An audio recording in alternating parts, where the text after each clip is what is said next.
reading system, which is a very systematic, very serious program for kids that have major gaps in their reading, might be dyslexic, you know, might not be, might just have gaps, but I'll be working with 3rd, 4th, and 5th graders this year. I'm still in the process of getting set up and diagnosing and forming groups, but I can't wait till that starts because I just love when we can help those kids that haven't made it. These 3rd, 4th, and 5th graders, many of them are just non-readers, believe it or not, so it's a sad situation. So all that to say, I have collected a bag of tricks over the years. I have worked as a literacy coach before in our district, so I'm coaching teachers in the area of reading, kind of observe what they're doing and give them some feedback, and we look at student data together and really try to diagnose what's going on and deliver some programs that help our little ones. So I just have a ton of stuff. As you can see, we're going to play a little bit today, but before we do, I just kind of want to give you some of the background information of this area that we're working on. I understand that you all will probably be working with kindergarten, 1st, and 2nd grade students. And in some of the areas, the teachers might ask you to be supporting these students, if you're in the classrooms or in the after-school program, is in an area called Phonemic Awareness. And that's where we're going to get started. I just want to talk with this PowerPoint for about 20 minutes. I want to address the rationale.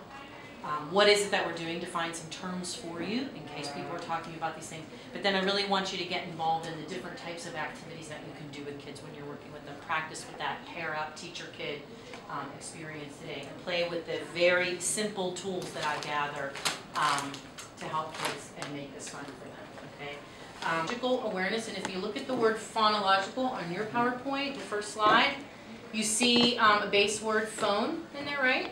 Phone, hearing, phonograph, telephone, means anything associated with hearing. And to identify letters, sounds, words, read our sentences, vocabulary, and comprehension.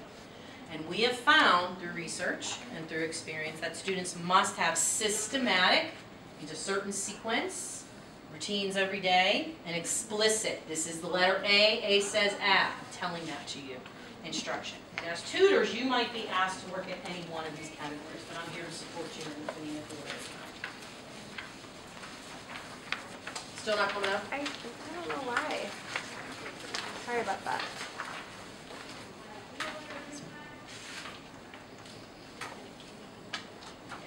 No? Okay.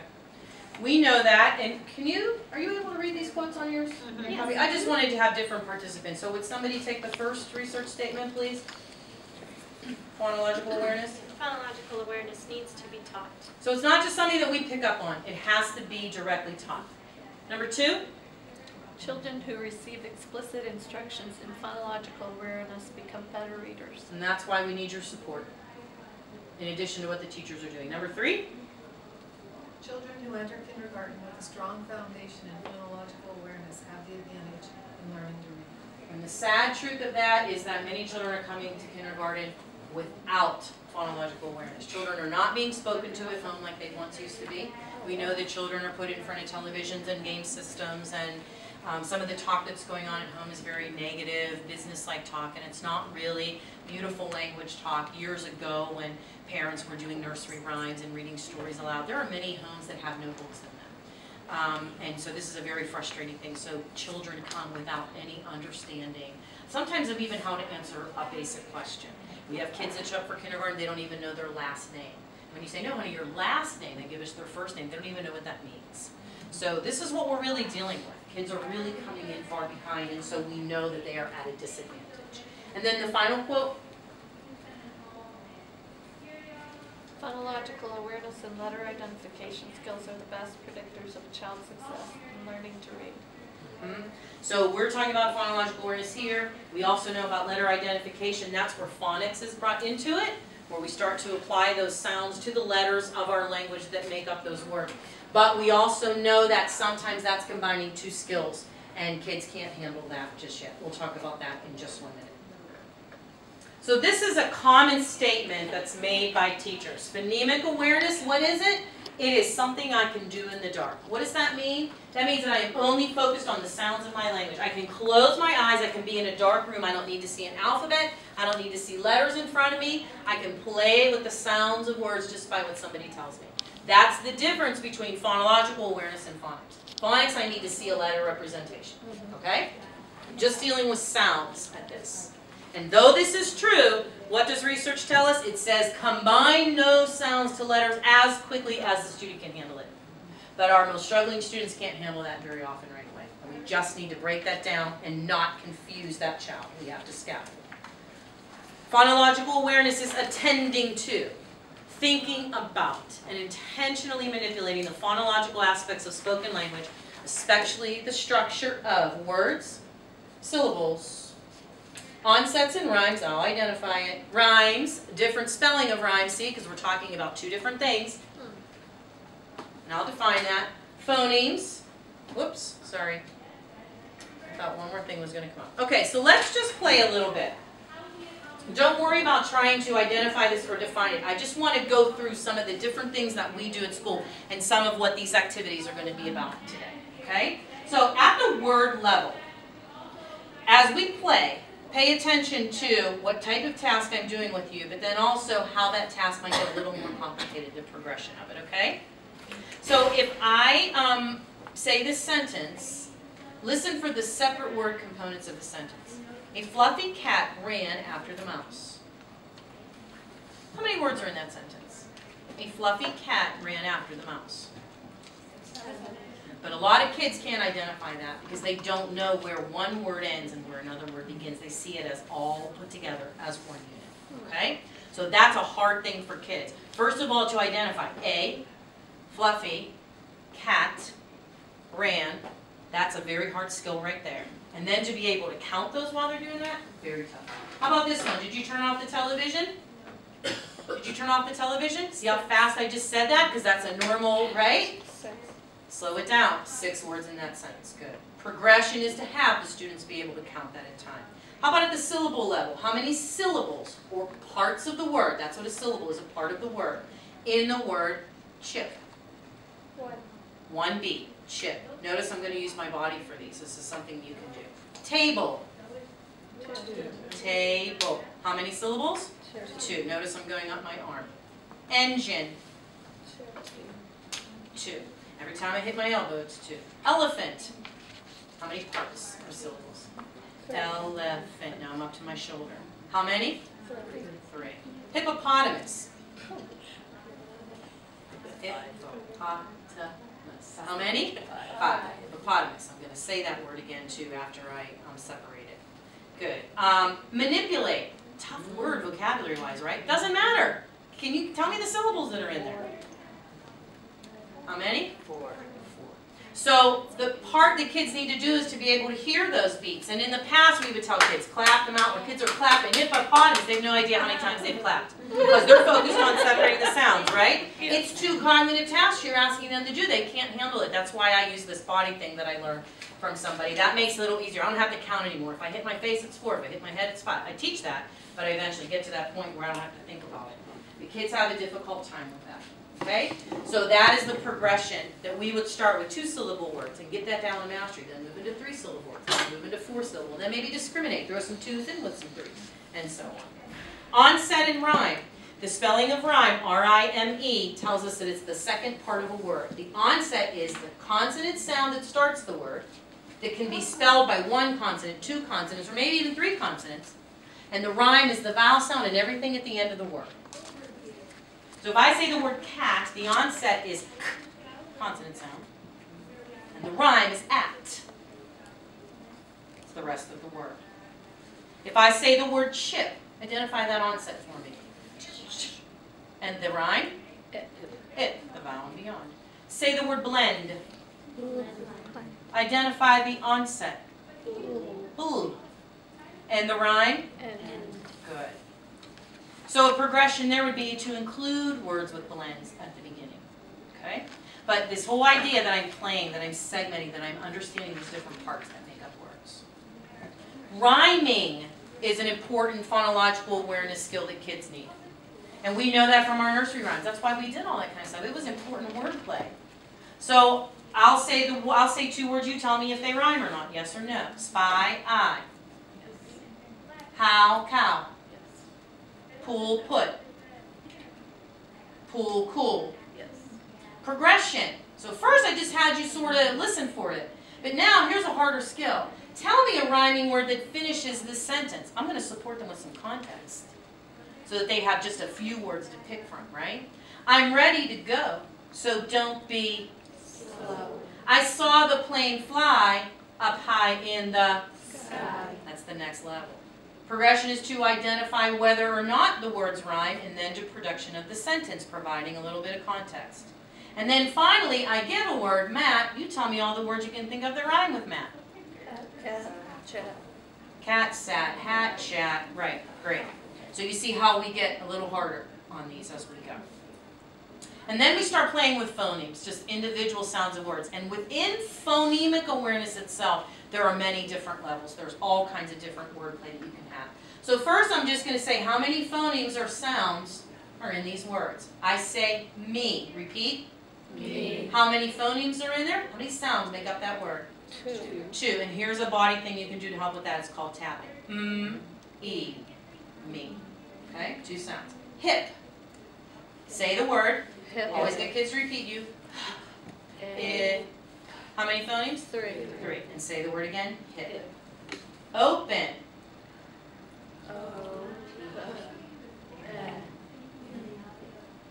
Open. How many? Four. I'll do it again. O. Open.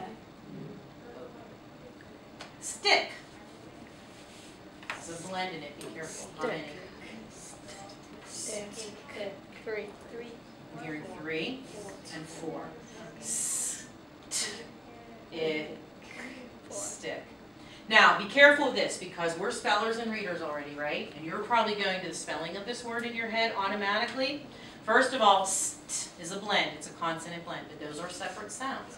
And think of the impact that that has on a student's spelling later on in life. We've got to be able to separate it so that we know which letter to put to it when I go to spell one day, right? So, st, separate sounds on stick, but at the end, the k sound, how do we spell that? You might be inclined to think that's two sounds then, but CK works together, right? CK is actually only making one sound. It makes the k sound at the end of that word. Try another one. Strike. 5. How many? 5. 5.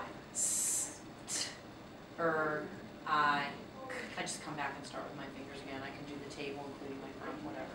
This is a good thing for kids to do. There's neurological science behind these feelers going to my brain. It's one more way kids can get that brain activated. Yellow. Yellow.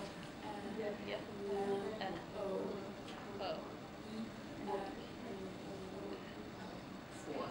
Lots of letters in that word. Y-E-L-O. 4 sounds. Difference between how many letters, how many sounds. Last one, painter. 5. 5. At the end, ER. Although there's 2 letters, it really just kind of make one sound. You don't hear a separate sound in that vowel E, right? It just sort of blends together. Blend these sounds into a word. So listen to me say the parts, then you're going to do the opposite and put it into a word. Add. What's the word? Add. B-E. Beep. G-R-A. Gray. Art-E. Party. Good. So the progression is the same as with the syllables, where first I'm just going to maybe start with 2 sounds and get that word. Then I'm going to add to 3 sounds to get a word. And then eventually I can get into 5 and 6 sounds. It's a progression for kids. We also play with phonemes in a deletion way. Say the word myth. Myth. Now say it without the at the beginning. If. Say fear. Fear. Now without at the beginning. Ear. Say wise. Wise. Now without the w at the beginning. Eyes. Say soup. Soup. Now without p at the end. Soup. Light without t. Lie. Frail without r. Fail. Fail. These are hard things for kids to do. And the progression for children is that to identify the sounds in the beginning is the first thing that kids are mainly able to do. Then we go to ending sounds. That's what they can manipulate. Then we come back to the things that happen in the middle, those complicated vowel sounds, blends that are attached either at the beginning or the end of a word. So we go beginning, ending, middle. Okay? Got that? Is there a progression, like with the adding and the deleting and the blending and all that? like if we're going to work on some phonemic awareness activities with the kids, would we just start with, like you just did, blending, or would it be normal course of events? Some kids will throw you off on this. Some might have a skill up here, but be weak in something here. But typically this is a progression. So what happens is, you remember that phonological awareness umbrella, the things over to the left were the larger units. Words in a sentence, syllables. They were bigger chunks. And the right side of the umbrella was the phonemic level, right, where it was individual sounds in words. So this kind of takes us through that progression. So kids should know words in a sentence, be able to identify the separate word components. And this is often a preschool situation. This is something that should be happening at home. Yeah. And we definitely want to make sure that that's secure at the kindergarten level. But then we get into phonemes, and the first thing to do is to isolate. So again, that initial sound, to identify it, to categorize it. So I might have picture cards, and I've got a mouse and a monkey and a moon and a boat.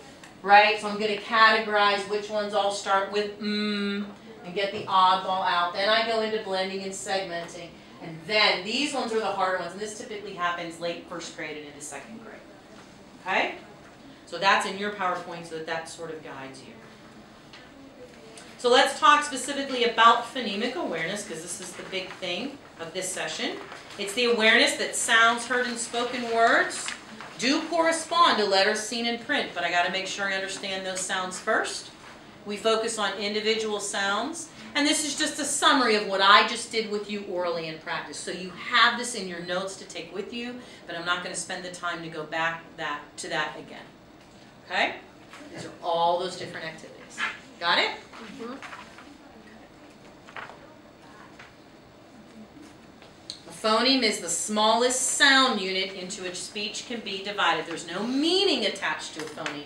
The word morpheme tells us that there's meaning attached, the smallest unit that can have a meaning to it. But in phoneme, we're talking, because again, it comes from that base word phone, we're just talking about the sound. When a word is spoken, phonemes are not said separately, but instead co-articulated. And so we're already advanced in that. It's hard for us to kind of come back, but we have to remember kids haven't even really been exposed to that yet. So I show you this because these are the standards in Pennsylvania right now of what students should be mastering.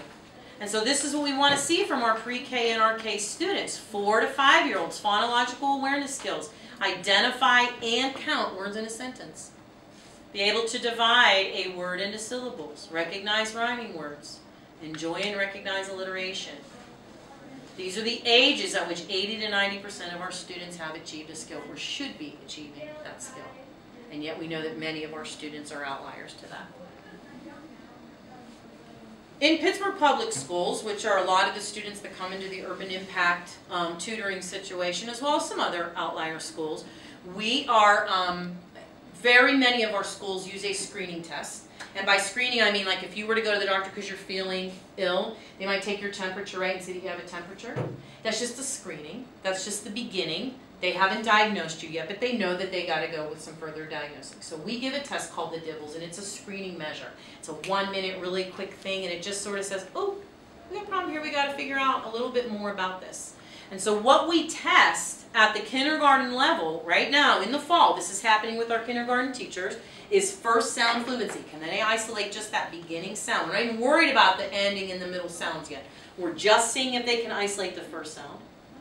Then, come January, we are going to expect that they can do phoneme segmentation skills. That's all the sounds of the word. And then finally, in the winter and in the spring, we want to see if they can then apply that to some letter knowledge. So we put a nonsense word out there like, let's say HAP, H-A-P, okay, not really a real word that kids would know. Can they read that? Are they following the rules of our language to know how to do that? So that's already happening in kindergarten. And yet a lot of our kids aren't making it. In first grade, some of the phonemic awareness skills that we're looking for students to master is the phoneme segmentation in the fall. So I give them a word like chip, they need to be able to say to me, chip, and do it that quickly. And they too are going to be tested with nonsense word fluency right now and in January. And then by January, we're giving them passages to read.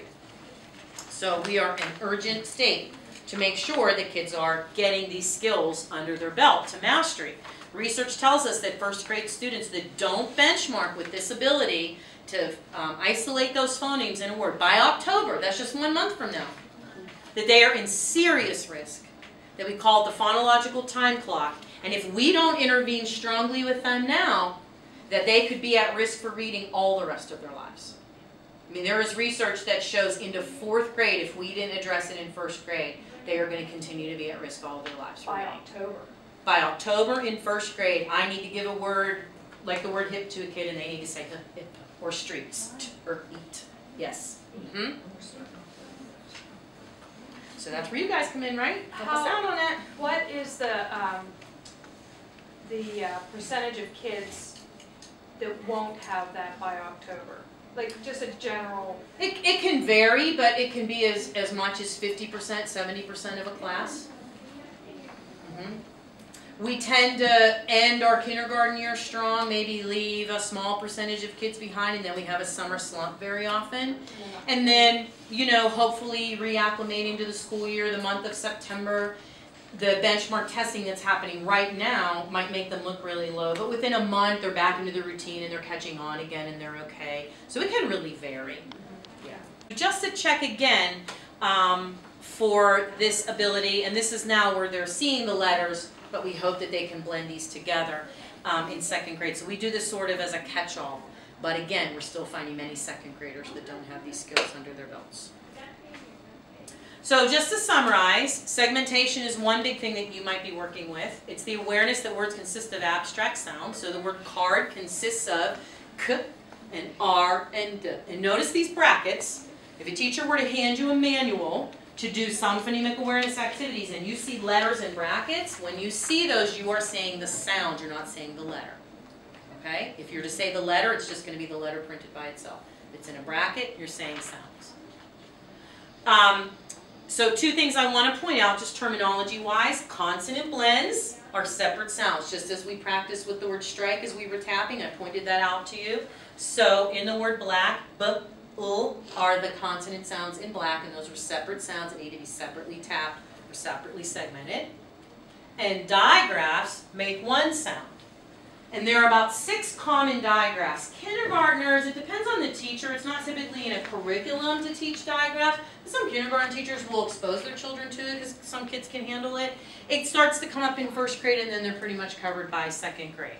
But some of the common ones are ch and chip. So digraphs are 2 letters that make one sound. And notice in ch, the C, we don't hear the k that C makes. And we don't hear the that H makes in isolation. It comes together to make a new sound, right? Same with SH. We don't hear a S or a sh is kind of a new sound. That's a digraph. So those are 2. I'll tell you some other ones. You might want to put those on your notes. PH is 1. WH is 1. TH. And CK comes at the end of 1-syllable words. Okay? Notice that some of these have some long vowel sounds, like street and soap, right? We have a long O sound in soap. We have a long E sound in street. Even though we don't really teach long vowels till sort of middle of 1st grade and, you know, very thoroughly the rest of 1st grade and into 2nd grade is when we get all of our vowel sound learning done in the long vowel category. We use short vowels in kindergarten and a lot of the beginning of 1st grade. But that's okay because we're just playing with the sounds. Again, we're not applying these to letters and spellings just yet. So it's okay to play with all the sounds of our language, even though it's not in curriculum to teach it just yet.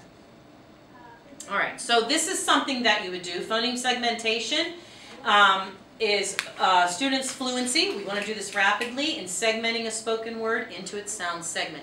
And we do a lot of different things with tools to help them to kind of do it. So you can take tokens. So if I say the word chip, I just have these out in front of me. Tell me the sounds that you hear in chip.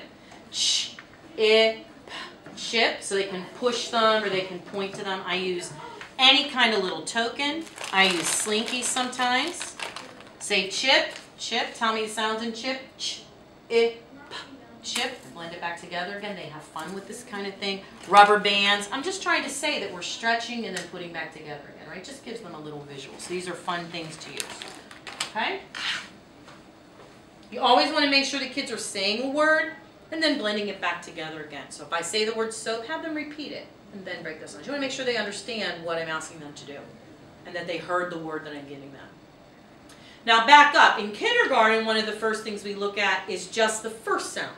And so this is one of the screener tests that we give, the first sound fluency test. So identify just the initial sound in a word, isolate and identify the first phoneme. So it's easier than segmenting all those phonemes, and it's definitely easier than manipulating, doing those deletions and additions and substitutions. This is one of the very first tasks we want to do on that continuum. So what's the first sound you hear in the word man? First sound in chip? And the first sound in frost. So you see I have both answers here. A child can say f, and they'll get partial credit if they say fr. Because fr is a first sound. They'll learn eventually that I actually need to pull those apart into that blend, those two separate sounds. But even on our screener test, they get partial credit for an answer there. They get full credit for that. Okay? Some of those in the sample. So I just wanted you to have some of these notes really specifically drawn out for yourselves. Okay? And then manipulation. Really playing around with that. I don't think I did those with you. No, I did. I did when I said fear and take off the... Okay. So, that's the end of the PowerPoint. I want to quit talking to you and I want you to play. So, two other resources that I'm giving you. The first thing I want you to do is start noticing what the topic is up here. Okay, so this kind of follows the continuum. It starts with some rhyming, it goes into syllables, and it goes into phonemes as you go through the packet. The next thing I want you to look at is the directions, because you're going to see the progression. So this is a rhyming page, this is a rhyming page, this is one, and this is one. But all four of these pages have different skills that grow in complexity for the child. Okay? These are resources for you. So if a teacher doesn't give you exactly what they want you to work on, or you're coming into the tutoring program for after school and you're kind of making up your own bag of tricks, this is a resource for you to have. Okay? So just take these first and start looking at those titles and those directions.